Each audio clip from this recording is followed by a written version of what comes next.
কোষ্ঠকাঠিন্য মানুহৰ কোষ্ঠকাঠিন্য হয়।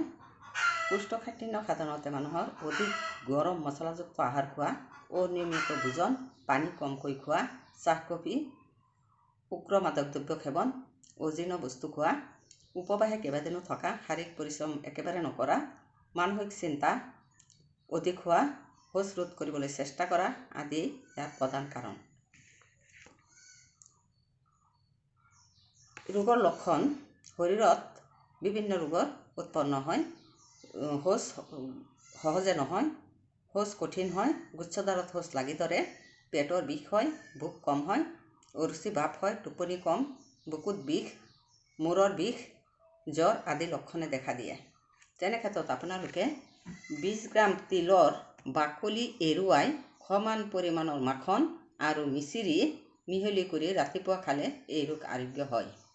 মোৰ ভিডিঅ'ৰ দ্বাৰা উপকৃত হ'লে আপোনালোকে লাইক, শ্বেয়াৰ আৰু ছাবস্ক্ৰাইব কৰিবলৈ নাপাহৰিব।